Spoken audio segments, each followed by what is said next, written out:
Hello, and welcome to another episode of LGOtv Big Talk.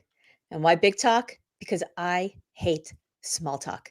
Now, my guest today is somebody who I know also hates small talk. She is a New Yorker. She is a fast thinker. She is a fast talker. She is somebody who, anytime I've talked to her, we have just disposed of the pleasantries and we get right to business. So I know today is going to be one of those great big talk conversations that you love. Alisa Cohn was named the top startup coach in the world at the Thinkers 50 Marshall Goldsmith Global Coaches Award in London. She has been coaching startup founders to grow into world-class CEOs for almost 20 years, but she didn't start off this way. She started off as a CFO.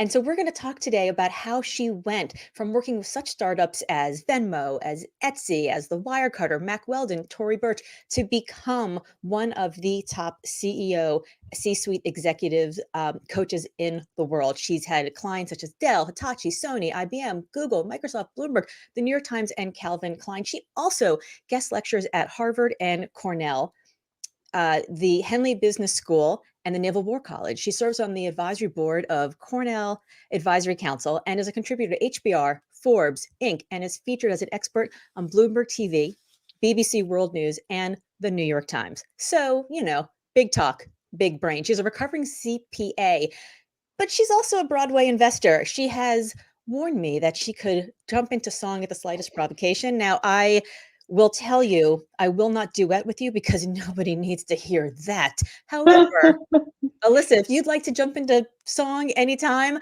I know you have invested in some productions that have won Grammy Awards. Let's start there. Great. First of all, thank you for having me. It's awesome to see you. We'll see if we end up singing together. I don't know what to tell you. It may happen. There was an LGO big talk with Jackie Summers, who was the first African-American man in the United States who had a license to make liquor. And we drank a lot of scotch and rum at 10 a.m. together when we did this. I might have sung on that one if you had asked, but no, I got some water here in my Nalgene, and good luck, sister. I saw. Okay, fair enough. Totally. But just to say, when you want to talk about Broadway shows, I started investing with our mutual friend Dory Clark about 2 years ago. We've invested in 3 productions: Lifespan of a Fact, which starring Daniel Radcliffe, Cherry Jones, and Bobby Cannavale, which I saw and was incredible. I think you saw that the night before you came to my apartment, right? I did, yes. I think that's right. Yeah, absolutely. Thank you. That was a fantastic show. We also were investors in Tootsie the Musical, which won 2 Tony Awards. And we were also investors in The Inheritance, which is a 2-part show, which is now up for a number of Tony Awards. So even though Broadway is off, that is still happening. And we are looking forward to the return of Broadway. Fantastic. So I want to talk about how you got to there. Yeah. But first, I want to talk about how you got to coaching. So you mild-mannered CPA, doing your thing. You went to college. When you were growing up, were you always interested in math, or were you sort of intrigued by people? That's mutually exclusive, but I know, right? It's one or the other. Well, but it's a good question. Actually, it's so interesting. When I was a kid, I was great at math, and in fact, I remember competing in 6th grade with the boys in algebra. And over time, a lot of what happened to me happens to a lot of girls, which is kind of I fell down in the math sort of confidence and department, and then life goes on. I would just say though that I was always interested in people. But then after college, I became a journalism major. I worked in the nonprofit world. And when I went off to Cornell Business School, I had something to prove. I think that is the issue on the topic of how did I become a CPA? So a lot of the guys were at business school. It was, sort of 20% women. And the focus there was on accounting, finance, and strategy. So I was like, I'm going to win here. So why did you feel like you had something to prove? Because I definitely felt like there's something about the seriousness of math, or of the hard stuff, of quant. Really, it's not even some math, not arithmetic, but it's like the quant, statistics, certainly finance. That has some status and prestige in business school. And I should back up. I was a strategy consultant for a little while after the nonprofit world. And it was there that I realized that I really cared a lot about how people align with the mission of organizations or sadly don't. And so I went off to business school to explore that. I got all turned around and focused on finance and accounting, and I exited into PricewaterhouseCoopers on their so-called fast track to partner. So I tell you that because it was definitely like, and by the way, I had to go to math camp. Like, I got accepted into Cornell, and they said, yeah, you can come, but you got to go to math camp. P.S. There is no canoeing in math camp, just to be clear. There's no kayaking, no community, no crafts. I went to computer sleepaway camp when I was 13 years old. So I feel like I've got a pretty good idea of what math camp looked like. Yeah. Yeah. I was in the Poconos, but yeah, I was still like one of the only, like the few girls who went there, and I still didn't kiss a boy till I went to college. So it's not a pretty picture. So you went to math camp. So you felt like you had something to prove. You're the former like 6th grade math star who falls down and suddenly is like, I have something to prove. And then was there a ding to your confidence when they were like, yeah, you can come, but you have to go to math camp? Did you walk in feeling like you were prepared then, or did you walk in feeling like you were one of the math camp kids? Well, that's so funny. I did. So first of all, I was just happy. They had me at you're accepted. I was like, great, right, awesome. And then you have to go to math camp. I'm like, whatever it takes, whatever. But I probably had about 8 or 9 months when I knew I was accepted to when I was going to go. I was working at the time as the chief of staff to the provost at Northeastern University. So I got free classes. So I thought, great, I'm going to take the hard classes now. I took an undergrad accounting class. I took an undergrad quant class. And amazingly, here's what happened. Like as a 10th grader, I'm like, this is so hard. As you know, early 20s adult, I'm like, this isn't that hard. So in fact, I had already bolstered my skills and was really focusing on what can I do to make myself as confident as possible and set up for success as possible. That was very helpful in getting me to like, I can do this in math camp. And then, from there, I just did what everybody did in business school, which was mostly be stressed and freaked out, right? But not overly so. Yeah. Do you think that is there a benefit to being stressed and freaked out? It's an interesting question since I've spent so much of my life trying to be less stressed and less freaked out. I think it's this, right? Like stress, we know, is a double-edged sword. Some stress means ambition and motivation and pushes you. And I know that is true for me. Too much stress for me, and I'm overloaded and I procrastinate and I dread, and it doesn't help me get the things done get hard things done. Yeah. So I would say we all have to find the balance of stress, but definitely, and motivation and drive. And I know that my stress tends to come from a feeling of like concern, insecurity, whereas my drive and excitement can often come from just a sense of like, I want to do that. I can do that, meeting new challenges. Yeah, I often wonder about this question about whether or not I have been successful in my career because I have felt like an imposter and I wanted to be overly prepared. Am I successful because of that or despite that, right? Or, and the corollary to it is, do I prepare more and go deeper into a subject because I'm excited about it? Or do I prepare more, go deeper into a subject because it scares the shit out of me? Totally. That and also sort of when you perform. So to me, it's about preparation, and then does that preparation make you feel confident so you can then perform? Jerry Seinfeld once said, "Confidence is knowing your lines." And I think that's true too. That when we know our lines and know what we're doing, we can improvise and be open and flexible to what's actually going on. But until you're prepared to a certain level, for me, then there's this nervousness of getting it right. Do you feel that way? I do. And it's almost like when I was younger, I used to think that if I prepared 100%, I was like, absolutely. I mean, look, I dropped out of law school to join a presidential campaign and did political advance. So that was like cue to cue to cue, like every minute of every moment of the candidate's experience. As soon as like the plane lands, the minute the plane takes back off is scripted. Like, where he's going to step, what the press line looks like, what the security line looks like, what the sight lines are, what the images are, when he takes what, who he hands the stuffed animal to as he's walking around. I mean, everything. And so I was sort of trained early on, and I grew up in a house where, like, if you're not 5 minutes early, you're 5 minutes late. So, you know, and with a father who was a surgeon, right? I mean, like, very Wow. precise. And Yeah. so I think I was raised personally, and then I was raised professionally in an environment where preparation was key. My father used to tell Hmm. stories about when he spent a couple years as a surgeon in the Air Force. He worked at Cape Canaveral, which I guess is now Kennedy Air Force Base in Cocoa Beach, Florida, and he would work on the his patients would be the astronauts that were lifting Hmm. off. And he said that there was a briefing book, and the book had things like, here are the press releases if it goes well, here are the press releases if it doesn't, right? It was like all of the things for any possible scenario. If it blows up, if they don't, if they just scrub the mission, everything already done, so that you just like flick to tab 27 and that's what you sent out. So I feel like I grew up in a space that was all about preparation. And then I ended up 5 years ago, as you know, becoming a speaker. And one of the most pivotal things I learned in that was this idea of improv, this yes Mm. and, right? So, like, I now have people who come up on well, when we had stages, who come up on stage, and then I'd hand them the microphone and be like, "Here's 60 seconds, ask your question.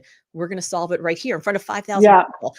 And Yeah. so that leap to how the preparation that is needed so that I can handle the unknown, I think was a Hmm. really interesting transition. So, it's why I asked that question, because I think the anxiety about failure causes me to do a lot of preparation, but the excitement about the possible is what drives me to explore the unknown and then still Mm. feel like I'm gonna be okay because I have Hmm. this body of work Right. from which I can just, pull from.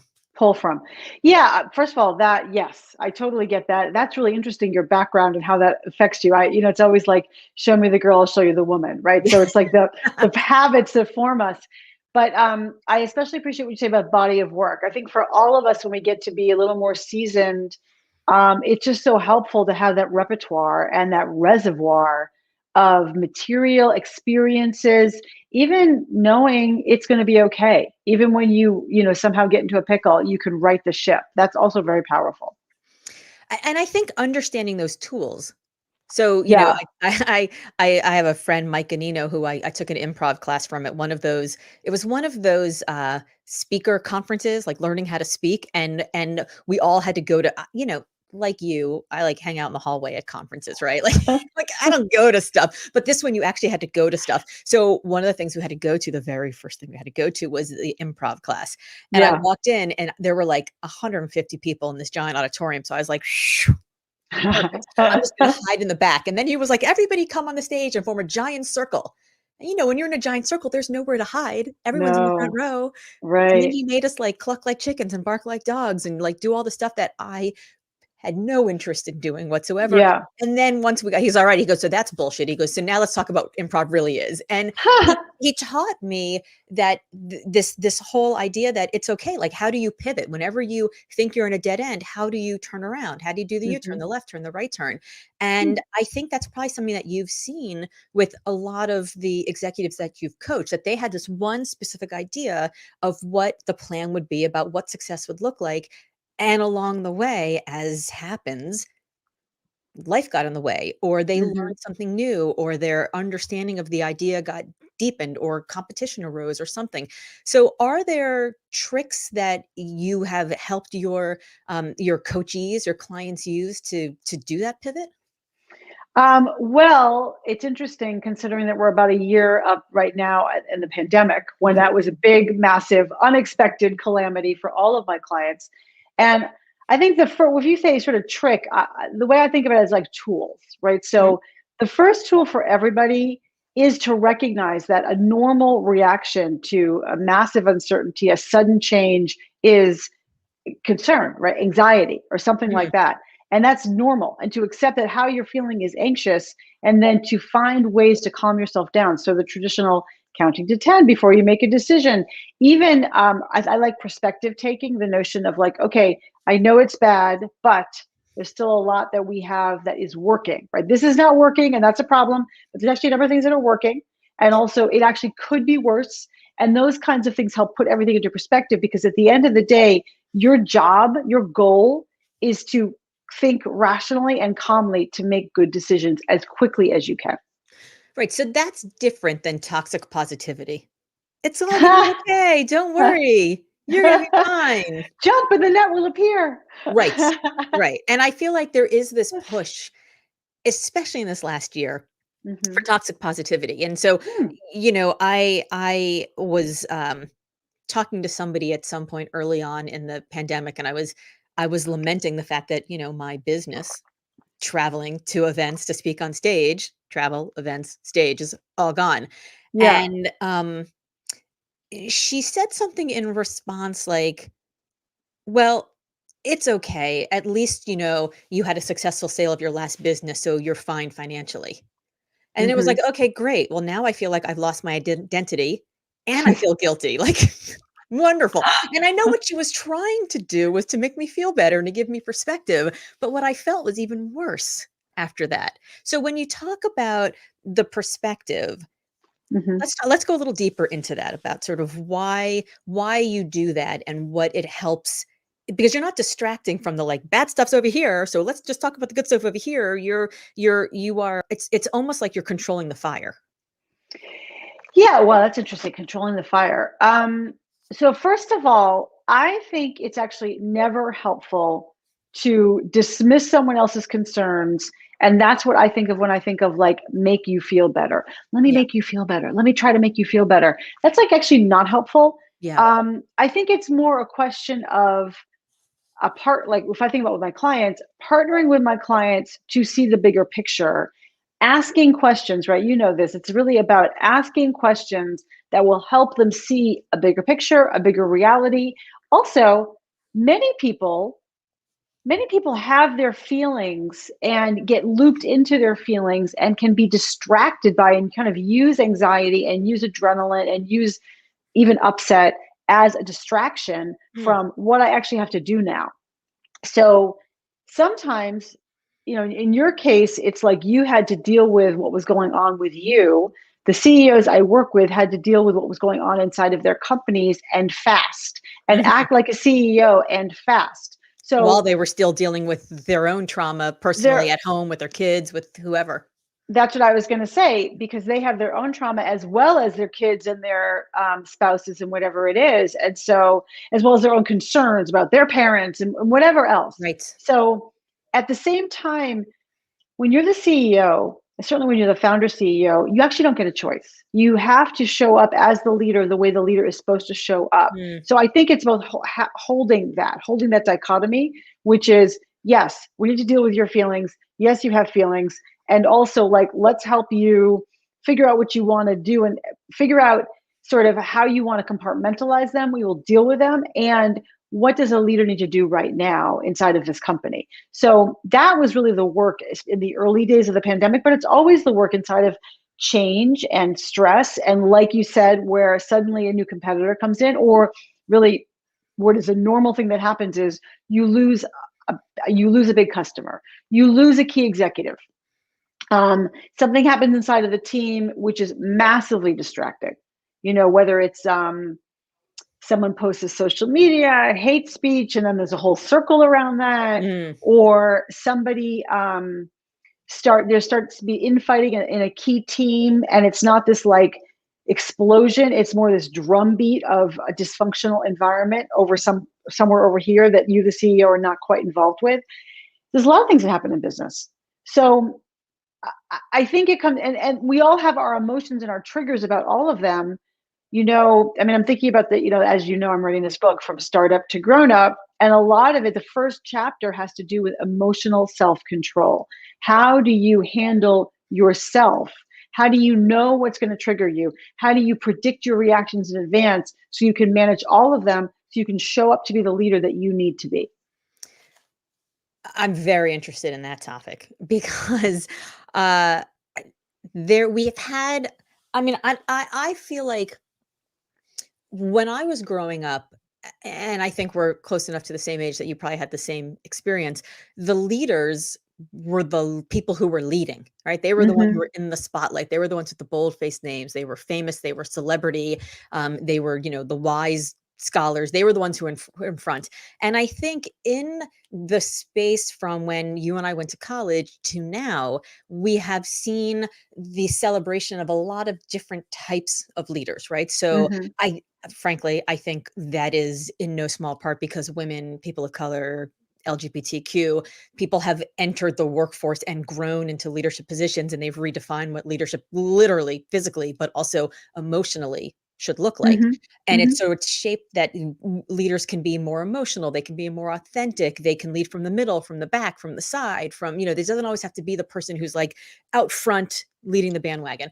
Yeah. So in this space of the pandemic and people trying to pivot and trying to figure out and everybody's lost, everybody's scared, everyone's confused, and they look to the leader to have answers. And the leaders don't have any answers, and the leaders look to you. And they're like, do you have answers? So how did you guide them in terms of how much of themselves to share Hmm. versus like, being in that place of privilege and the resentfulness that they might get, but also needing to still be human and empathize with the people who work. Yeah. Yeah, that was like that was of course a big thing. I just also want to just say that the notion of leadership is definitely parental. It is still alive and Yes, well and parental. So you and I both know, and certainly I've seen in all my experience, that you can have leaders all over the organization. You have cultural leaders, you can have ring leaders, you can have enthusiastic junior people who are bringing people along. There's all that. However, when a crisis hits, everyone does look to the CEO, yes, and so they look to the CEO to say things like, how long is the pandemic going to go on? Which is right. literally a question every single one of the CEOs I work with got. Every single Yeah, one, we're right? still getting it. When are we totally, yeah. When are we going to go back to the workplace? Right? How long is this going to be shut down for? How should we regroup? Right. And the leader is like, you really, I read the New York Times just like you do. Like Right. I really don't know.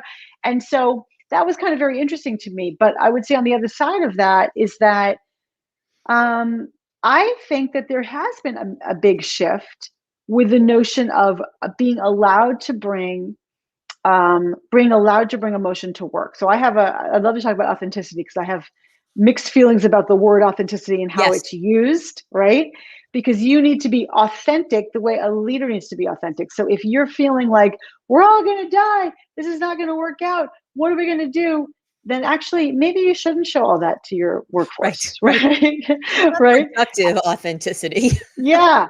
So let's talk about how we can help you get to an even keel and you be like kind of the leader you need to be, and then show up with an awareness of, and I like the idea of coherence and also human, an awareness of the humanity around you, an awareness of the feelings that people are going through, and an awareness that you need to actually be authentically a steady enough rock so everyone can rally around and get themselves more together. Again, the pandemic was a crisis, but other crises come up like a lost customer, like not getting a funding round, in the startup world, other kinds of things, and like a product failing, right? So it's like you, the CEO, need to be able to acknowledge what happened and be honest about it.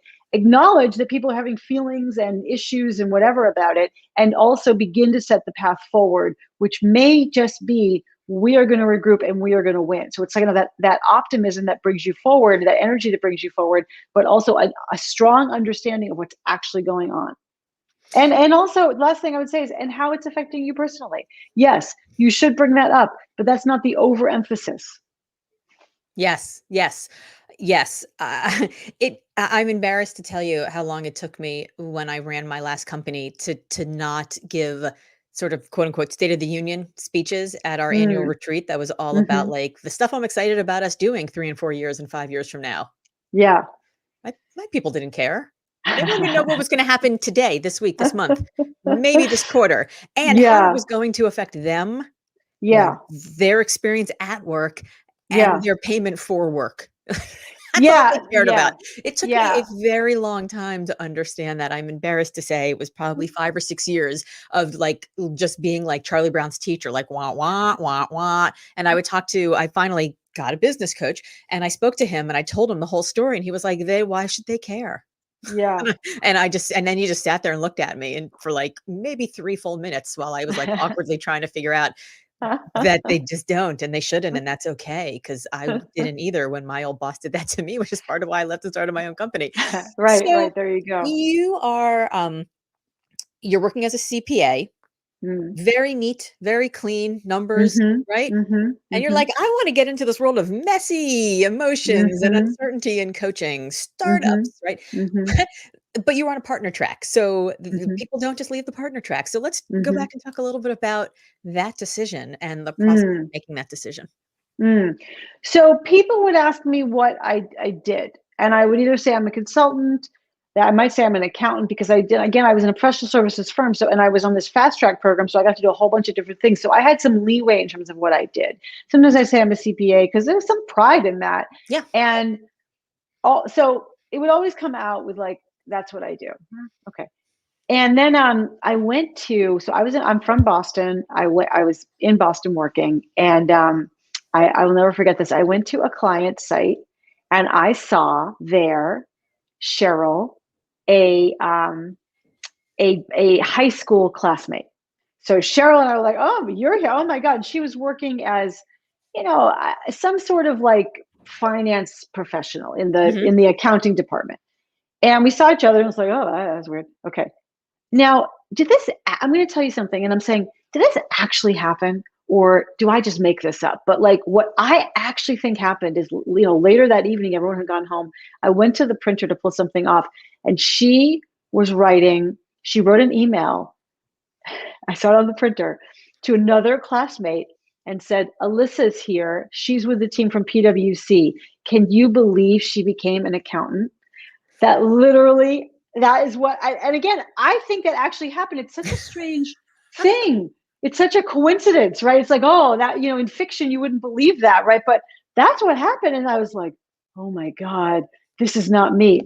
And there's something there that for me, that was the moment of like, I can't have this. You're like, And I I can't believe do, I became an accountant either. I know, like, is that really true? And also, is that what you, but it's like, if someone thinks that about me, and I'm upset about it. That's because it's like picking up the thing that I know for a fact that I was like, I'm an accountant, or I'm a CPA or whatever. And then when I became a coach, even when I was a brand new coach, even though when I could not, and I definitely had my times of like completely flubbing the description of what coaching is, my fear in my first number of years running my business, but I was never embarrassed. I was like, I'm a coach. And I was so excited to be able to say that. And it sounded so much more interesting to me. And I think other people thought it was more interesting too, because of also the way I was relating to it. Yes. So it's an interesting question because it really was like, there was a moment there that I just thought, this cannot be.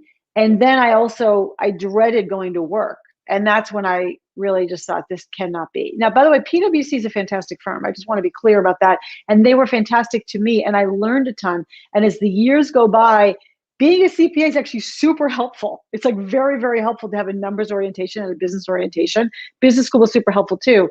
It's just that, doing that work and even becoming a partner in that large firm ultimately was not for me. It's interesting that you say that because I'm beginning to wonder if maybe CPAs aren't boring people. They're just Yeah. bored of being CPAs. It's like, because like I don't know that I ever heard anybody say like, "I'm a CPA, yay!" Right? I mean, Yeah. they're not. They're and most of the people who I've met who are accountants are kind of sheepish about telling me they're an accountant, and I wonder if it's because they're like, "Oh, I'm going to put you at the boring table at the wedding now." Right? Like Yeah. I wonder if it's just the bad rap, but maybe they're just bored of the job. I don't know. Well, my colleagues at PwC, and I'm still very close to some of them today, are kind of amazing. They have a lot of interests outside.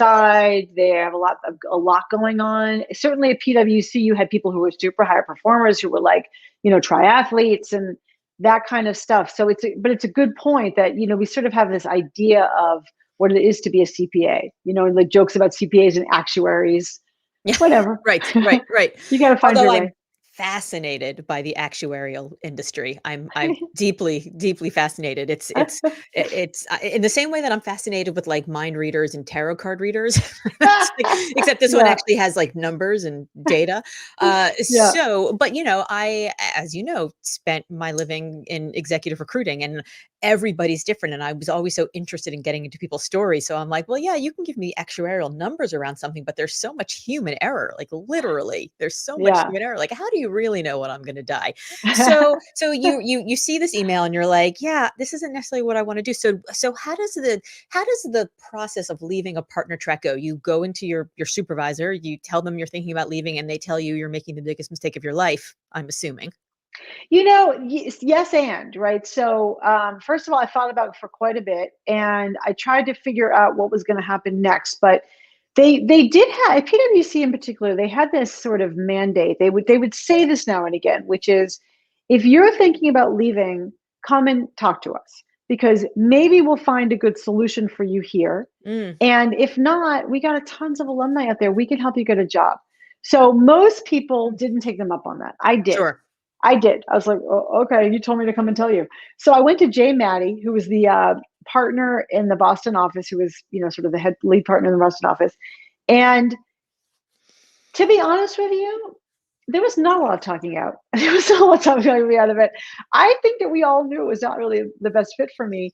What he did say was, because even then, I had started thinking about startups. I had already talked to a few folks in the startup world.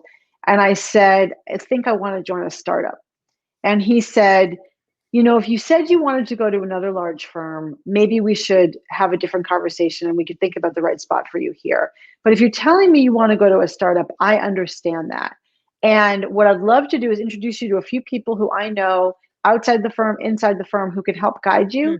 And we'll give you they actually gave me 6 weeks to kind of do almost nothing to figure out my path, which was, again, I was so generous. And Yes, that was the yes. culture. That is the culture of that firm. So why startups? So the real story about me leaving PwC, the sort of deeper story is, I saw that email and I'm thinking about it. And then I woke up on a Sunday morning and thought, I hope I get the flu so I don't have to go into work tomorrow. And 18 hours later, I was rushed to the emergency room with the flu.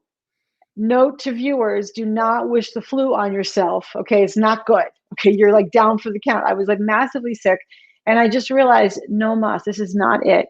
And when you're that sick, so I was sick, lying on the couch, fever, could not go back to work, so upset. What am I going to do? Washed up at 27. I was like, washed up at 27. What am I going to do? I don't know what I'm going to do. But this voice in my head said, I don't know where this came from, to make a difference. I was just like this music in my head, to make a difference, that the work of my hands mattered. And I realized that I had to find a spot where I really felt the work of my hands mattered. And PwC was just too big. Large companies are just too big for me to feel that way. So I was like looking around. I looked into financial planning, but like as a Cornell MBA, you can't do financial planning. You've got to do like private banking at Goldman. So I talked to Goldman. I talked to, it was like all these, and it was like, no, this is not it. I want to make a difference. So I did two things happen at the same time. I went to this conference and I met a coach, and I was like, what is that? I want to do that. Cheryl Richardson, thank you for speaking at that conference so I could see. You're like, I didn't know this was a thing. I did not know this was a thing, right? Who knows what kind of, like, teachers, doctors, lawyers, fine, but like a coach, I what tell the people that hell? all the time. I'm like, I became like, I gave a talk, and then somebody saw the video, then they called me and offered me money to do it again. And I was like, wait, this is a job? Totally. No, this wasn't on my, on the quiz I took in high school about like, should I be a fireman or, an army ranger? It was like, Totally. Totally. And it's funny you say that, because actually Cheryl was a speaker I was volunteering at this conference. It's like, why am I here? Yeah. Like the volunteers now, Cheryl Richards is going to speak to the volunteers. Like, can I just leave? And there she was, and she was like amazing. And then I followed her around and I saw, you talked about live coaching. I saw her do live coaching in front of this group of 500 people. And I thought, I could never do that. But I also thought, I can do that. Yeah. Yeah. And that was it. But then I was like, I'm way too young to be an executive coach. So in the meantime, 27-year-old expert that I am. I know, like, you're kidding. So I knew somebody who'd been talking to me about PwC for other reasons. And it turned out he was doing a startup and he wanted me to join him at a startup. And I thought, well, that makes more sense to me, because you can make a difference there. I was a third employee. You can make a difference. And I did make a difference. And it was very powerful. And I love the startup world.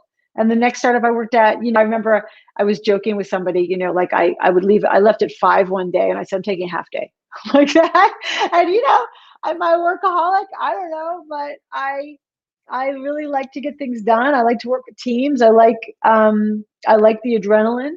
And it was great. And then I took coach training, and sort of that was all happening at the same time. So when the startup world imploded, which it did, the company I was working with offered me they said, okay, we're going to shut down the Boston office, but you can come to San Francisco and we'll find a job for you here. And I said, no, I'm going to become a coach now. And that's what I did 20 years ago. How many years ago? 20 years ago. 20 years ago. I know. So you became a coach before the internet, basically. I mean, the internet existed, but it's like it's a lot easier to broadcast your message on social media, on Twitter, on LinkedIn. It's easier to have a megaphone now. You can build a beautiful website in your living room. Like I remember building the first website for my old search firm, I guess 21 years ago, and it was like I had the 6-week-old in one hand, I had my laptop on the kitchen table, and I was using Front Page, and it was I wish I had a screenshot of it because it was like Fisher Price, my first website. It was terrible. Totally. And I did everything I possibly could to let anybody know about it. But I think now, like, I think good work begets more good work. And it always has. But now, like, you do like one job for somebody, even if they don't pay you, but they give you a testimonial, you can blast that testimonial all over everywhere. And suddenly you're like the Wizard of Oz, right? You can be huge. But 20 years ago, it was harder to do that. So how did you get your first client? And most importantly, how did you then get your second, right? Because it's not until you have like 2 or 3 concurrently that you're legit, right? So how did you go about getting those clients?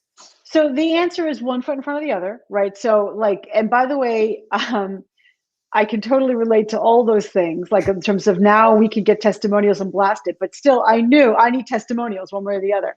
So I hired my own coach. So everyone should hire a coach out there if you want to start something new. Hired my own coach, and she told me, go and go out and try to find clients. Well, how am I going to do that? So coach for free. So I coach for free. People who, and I remember my friends maybe, and I got testimonials from them. But then my gym was having a vendor fair. So I was like, okay, I'm supposed to get people to sign up for free coaching sessions. So I went down to that vendor fair. It was a night in February, 5:00, sleeting, snowing. I did not feel like going to that vendor fair, but I was like, you don't care about going to the vendor fair. You care about the life you wanted to have. By the way, I did a collage of my ideal life. That is actually a thing I did. And I realized that is the life I wanted to have. So I went down to the vendor fair in the sleet and snow. I had people sign up for free sessions. Half of them did not come to their free session. And one who did, Rick Samuels, hired me. Thank you, Rick Samuels, for hiring me as for my first client.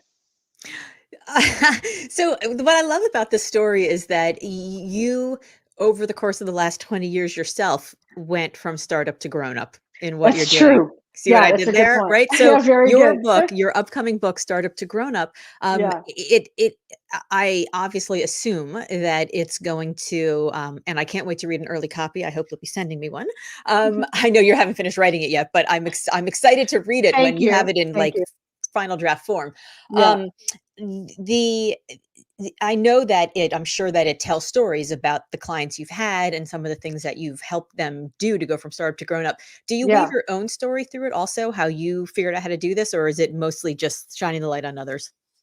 That's an interesting question. I don't very much weave my own story into it. It's shining the light on others.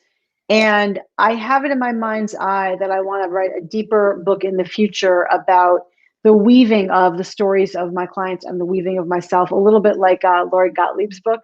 Maybe you should talk to somebody, maybe talk to someone.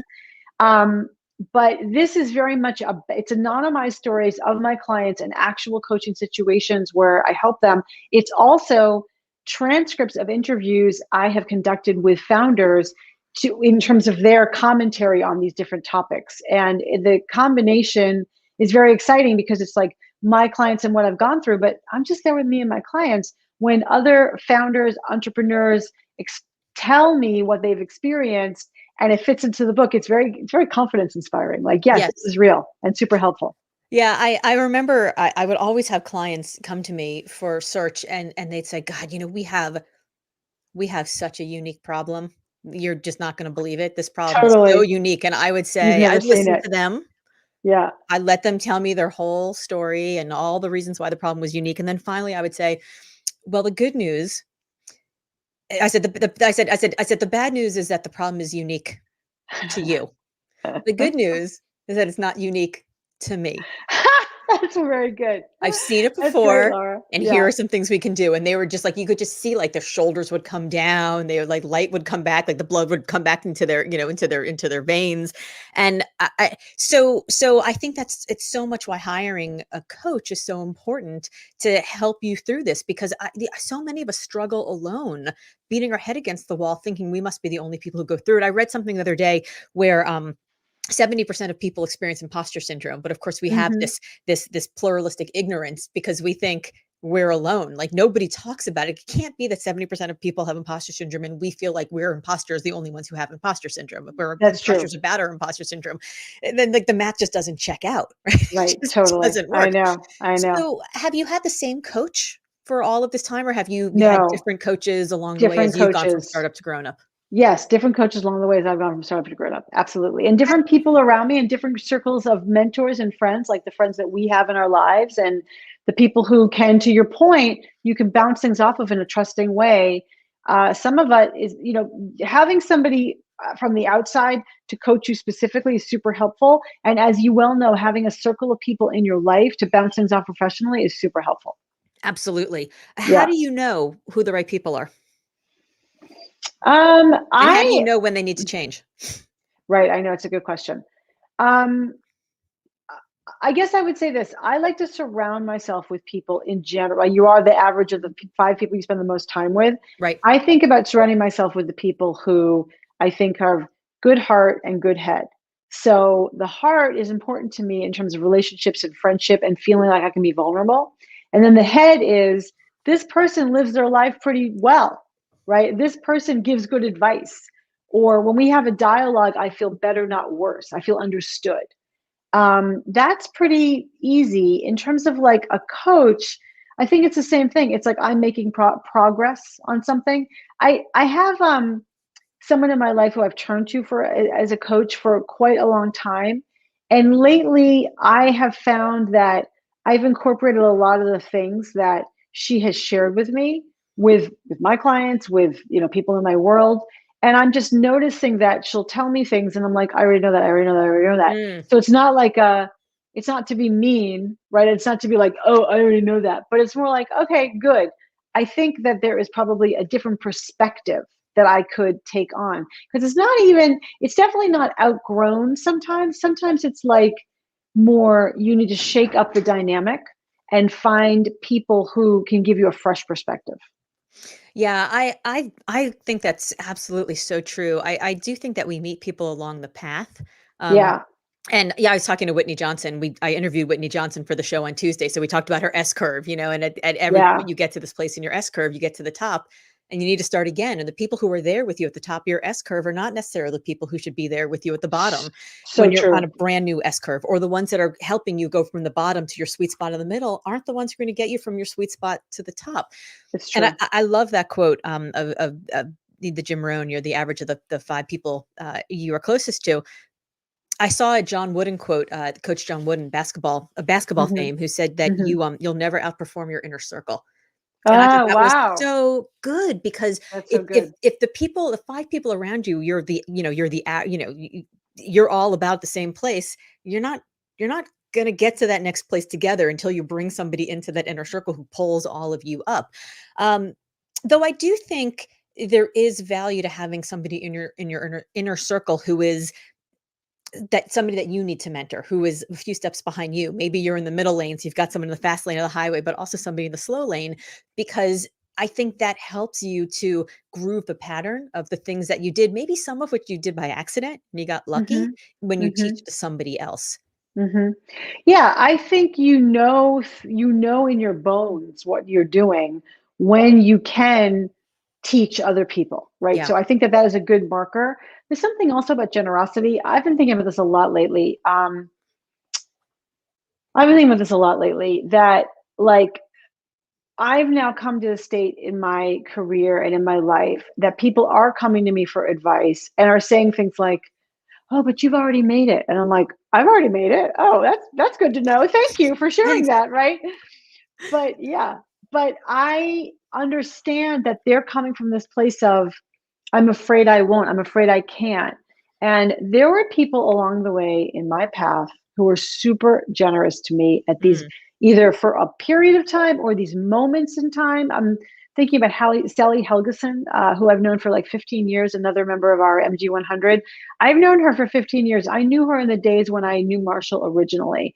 And just as an example, she almost like showed me the way to be in the inner circle of Marshall and the folks around mhm. him. And I'm not even sure she knew she was doing it, but I owe a debt of gratitude to her, because it helped me feel, to your point about imposter syndrome, when I was quite much a younger coach, obviously a more inexperienced coach, it helped me see what was possible and helped draw a path to get there. Mm, And it wasn't formal, but I think a lot about Sally and how she was so helpful to me. And then just recently, over the past literally few days, people have called me for my advice about something. And a little bit, I'm like, I'm busy, I'm writing my book. And also, I'm a little bit like, I would wish that you wouldn't need this kind of advice. It's a little basic, but I remember what it was like for me when I needed attention and yes. advice.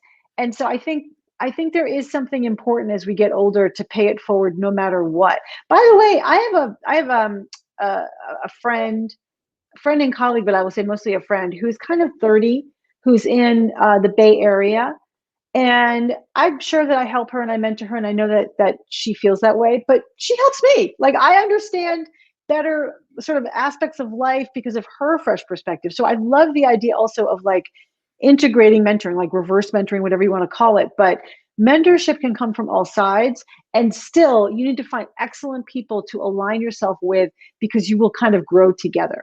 Yes, yes, absolutely. I early on in my career, I helped create AmeriCorps, and I was impressed very early on that the man who ran the office, a man by the name of Eli Siegel, who died very young from mesothelioma, and Mm. whose family fellowship program that I sit on their board. Um, I was very impressed that we would sit in this White House office around this giant, beautiful oak table, and all the like old, brilliant men would pontificate about their ideas. And then he would get to the end of the table, and he would turn to like the kids' table. We were always like on the side, and he'd be like, "What do you think?" And the first time he asked me, I thought I was gonna have a heart attack. And I became very close with him, and over time, I remember him saying, "Always bet on youth. Mm, Always bet mm, on youth." And he mhm. was like, "This is a program for 18 to 20-year-olds, 25-year-olds. I'm gonna ask a bunch of old men what they think. I wanna hear from Yeah. the young people." And it really shaped the program into something that became so much stronger because he took a diversity of opinions. Um, so let's talk a little bit about the course that you've just created. There Oh, yes, is let's. there is a huge explosion of coaches. Mhm, As you know, I've been spending some time recently on Clubhouse, and mhm. you can't throw a stone in that place without hitting a life coach Lots of or a coaches. business coach or an elite coach. And there's a lot of scammy grifter stuff that's going on there, but there are ways to become actually a good coach. Mhm. And Well, you've I think created a that's true. course around this. Yeah. So the course that Dory Clark and I have co-created has to do with how to you as a coach grow your business. It's called the Business Development Academy for Coaches. And it has to do with you, the coach, building a thriving practice without having to resort to scammy, yucky techniques. Yeah. And also, even if you hate to promote yourself and to sell, because a lot of coaches, most coaches, did not go into coaching to learn how to sell. Most No. coaches went into coaching to coach. But Right. unfortunately, you can't coach if you don't have clients. So, how can you organically, in a process way, in a systematized way, build more business and build and get more clients? So, Dory and I both developed from zero. Like on a Friday, I was in the startup world. On Monday, I was a coach, right? So, like from zero to seven-figure practices. And we have learned the hard way with trial and error how to sell, how to network, how to market, how to promote, how to use your time, how to price, making tons of mistakes along the way. So we've pulled all that knowledge into a program called the Business Development the Business Development Academy for Coaches. We're starting with a masterclass. You can sign up even now, masterclass. If you go to, how do we get them to the masterclass, Laura? What is the link for it? It's a good question. I will post the link after. It's Okay, we will put it in the show notes also. Exactly. It's but if you go to WBEC's Business Development Academy for Coaches, you will, I'm sure, see the masterclass, the free masterclass that we are giving about 5 times live. And we're going to give you tools that you can use. If you like that and want more, you can join our 30-day quick start challenge, which is really about taking you in 4 weeks, 4 Mondays, starting April 19th. How do you build your practice and gain traction now? Because spring is here. We're coming out of the pandemic. Many coaches have sadly languished during this period. So it's now time to have an upbeat experience as a community to figure out what are the quick tools you can do to get more clients now, and also to kind of think about your business as a system and a process. Okay, so if I am listening, and I did just go and quickly look, and I saw that you could go to wbex.com/business-development/partners-guide. So it's Excellent. it's a little long, but Little we'll long. put it in the show notes for people who Yeah. want to know more about it. And for those Yeah. who are listening, it is wbex.com/business-development/partners-guide. And for those who are watching, it is scrolling here along the bottom. That might not be the most direct link, but that was the one that I found very quickly Good. while I was If you go, multitasking and totally listening to perfect. you talk. So if I am a coach and I have let my practice maybe kind of go fallow for a little bit, Yeah. Mm-hmm. what is the best way if somebody wants to get started again? If I what would the top couple things you would tell me to do? Totally. If you've been sort of dealing with your life during this pandemic and you need to restart your business, there are 3 things I'm going to tell you to do. Number 1, mindset. I'm going to get this done this spring. This is the spring for me to flourish and to shine. You really want to get into that place. You don't want to come from a place of scarcity. You want to be like, I can do this, and find the tools that you need to. Affirmations, friends, changing something up, confidence. The second thing is talk to everybody you know. Make a list of the key people that you know and tell them you are reinvigorating your coaching practice and that you are looking for these kind of specific, kind of people. And is there anyone that you can talk to network with? Not to pitch, not if they're going to coach with you, just you want to network and build your network. And then the third thing I would tell you is go out and get 10 no's, right? Might be hard to get 10 yeses, but getting 10 no's, that's easy. I can do that today. That's easy. So one of the key things that I am hearing you say is really identifying the right type of client. So you are deciding you're going to do this as part of the decision. You have decided who you can work with well, right? Who would be a good client for you for what you do. I think a lot of coaches are like, I have a solution, so I'm going to tell you have the problem that my solution solves, as opposed to this is the problem that I can solve. Let me find people who have that problem. So deciding you're going to do it, deciding who the right actual client is for it, and then going out and asking your friends to tell you about people like that so that you can go out and start to practice the pitching. Totally. I work with people in transitions. I work with women who want to get promoted. I work with families who are trying to get their kids into college. I work with executives inside of a startup. I work with executives inside of large companies. Whatever that is, it is helpful. Sometimes people will say to me, it's like, again, it's a question mark about you get referrals. So, oh, you're a coach. I have a friend who's looking for a coach. And for me, I'm like, okay, but like, I'm looking for my kind of coach because I actually don't work with that many individuals anymore. If it's an individual looking for a coach, that's great. That's not me. And let me help you find somebody who is me. Right. So it's like very helpful for you to know what your niche is so that you can begin to articulate it to people. And then when you have meetings with people, to showcase what you do, not to try to sell coaching. So when somebody goes out to collect their 10 no's, they probably shouldn't start with their perfect ideal bullseye type client at first, right? You probably want to start with I think these are the perfect clients. So let me start over here and just get better.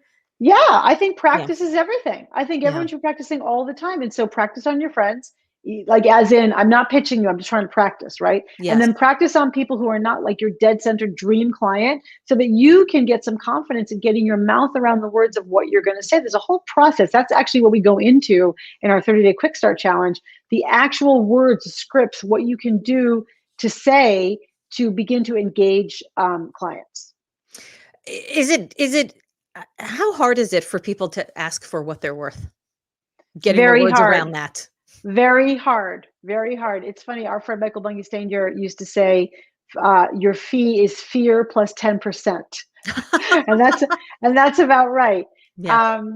I would say you need to think about what others around you, your peers, charge. Mm-hmm. Do some research on like what sort of the going rate is, and then practice saying a number which is uncomfortable for you. Practice that, even if it's to the mirror, even if it's to a friend or your spouse, so Yes. that it really is a matter of getting your reps in. Practice is very helpful. Isn't that amazing how much people are afraid to say the words out loud? I did a pitch once and I told the guy my rate and his response was, "You charge more than I do." Mhm. And my response to him was, "Well, maybe if you hired me, you could," or he said, you charge more than I do. Maybe you should lower your rates. And my response was, "If you hired me, maybe you could raise yours." That's He great. he did Yeah, hire me when I said that to him. I think he was that's impressed good. that I was unapologetic. It's like the saying of the rate and then the standing by it. I think sometimes it's difficult. Alyssa, this has been fantastic. I could talk to you all day, but we tried to keep these to an hour. So let people know where they can find you, where they can learn more about you, the course, the book, all the coaching, all the good stuff that you're doing. Yep, great. So come and find me at alisacohn.com and download my Questions to Spark Conversations, because we still need conversation and probing questions during this time. Follow me on Twitter, on Facebook, on LinkedIn. You know all the socials. You know where to find me.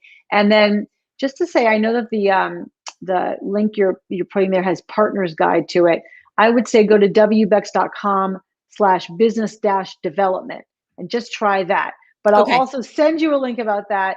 But WBEX is sort of focused on this Business Development Academy for coaches. So if you get to WBEX, I'm sure you'll be able to find it and join us. We're starting in April. We're so excited to build strong businesses with you coaches this spring. Amazing. Amazing. I can't wait. Alyssa, thank you so much for spending your time with us today. Thank you, Laura. It was so fun.